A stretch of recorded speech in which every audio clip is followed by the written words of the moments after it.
Hello everyone. Today we will talk about food preservation.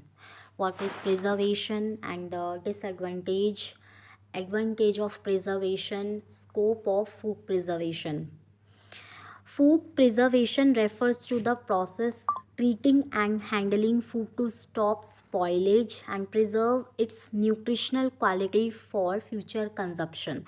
Food preservation का यहाँ पे ये मतलब है कि हमें जो फूड है उसको प्रिजर्व करना है स्पॉइलेज होने से और कंटामिनेशन से, ताकि जो उसकी न्यूट्रिशनल वैल्यू है, न्यूट्रिशनल क्वालिटी है, वो प्रिजर्व रखी जा सके, ठीक है, और फ्यूचर के लिए भी उसका कंजप्शन ईजिली हो सके.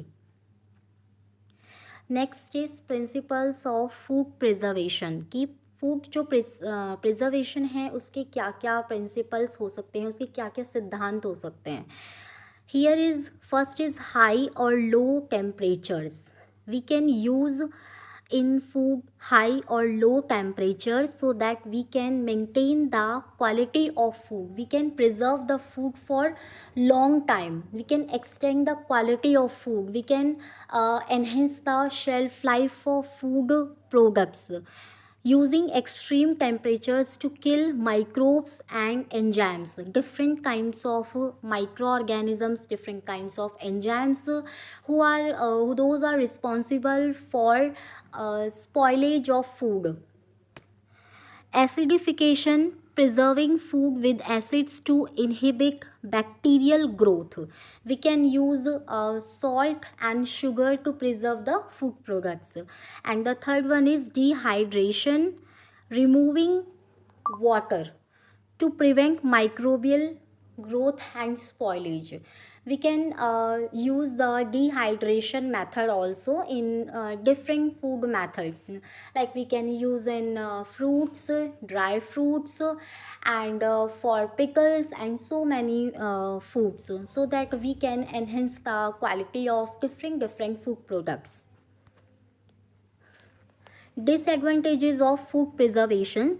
Here is 4 disadvantage. First is loss of nutrients, energy consumption, high sodium content, and the cost. Loss of nutrients means some preservations methods can result in reduction of essential nutrients. यानी कि कुछ ऐसे preservation methods होते हैं जो कि आपके nutrients में जो कि असेंशियल लाइक जो भी माइक्रो न्यूट्रिएंट्स हैं या मैक्रो न्यूट्रिएंट्स हैं, वो क्या हो जाते हैं, वो रिडक्शन हो जाते हैं, उनका रिडक्शन हो जाता है, ठीक है. Next is energy consumption. Certain methods of food preservations can be energy intensive होते हैं. हाई सोडियम कंटेंट में certain preservation process involve high level of sodium which may not be ideal for some diets. Cost. Some preservation techniques can be expensive to implement and maintain. कुछ ऐसी भी techniques होती हैं जो कि food को preserve करने के लिए बहुत ज़्यादा कॉस्ट वगैरह लेती हैं, यानी कि वो बहुत ज़्यादा कॉस्ट होती हैं, कॉस्टली होती हैं, तो we can not afford easily. Scope क्या हो सकते हैं फूड प्रिजर्वेशन के? स्कोप यानी कि हम उन्हें डोमेस्टिक यूज़ पे यूज़ कर सकते हैं, इंडस्ट्रियल स्केल पर, या फिर इमरजेंसी सिचुएशंस.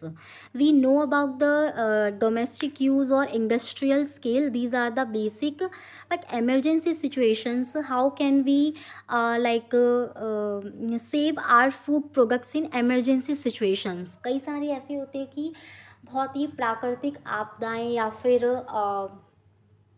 इमरजेंसी आ जाती है जब हमें फूड को सेफ़ रखना पड़ता है, ताकि हम इन फ्यूचर भी उनका यूज़ कर सकें खुद को हेल्दी रखने के लिए, ठीक है.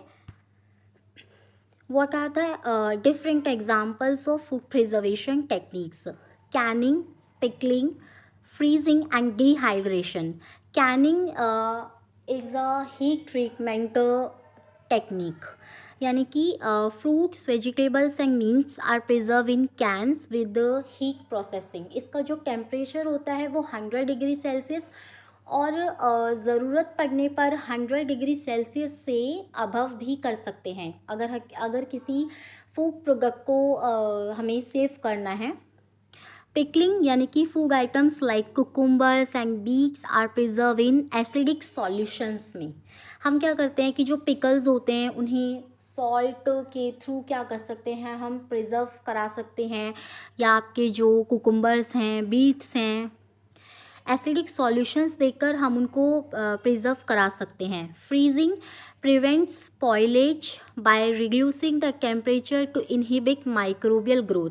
इसमें एक टर्म आता है sublimation.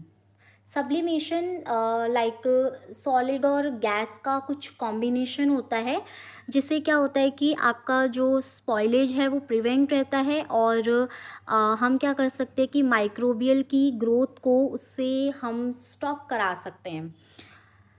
Dehydration removing moisture from food products to prevent spoilage and extend shelf life.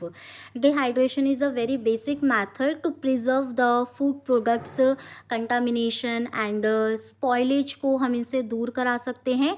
हम क्या करा सकते हैं इसमें से कि वाटर को रिमूव आउट किया जाता है किसी भी फूड के प्रोडक्ट्स में से, जिससे उसकी शेल्फ लाइफ और उसकी न्यूट्रिशनल वैल्यू मेंटेन रह सके।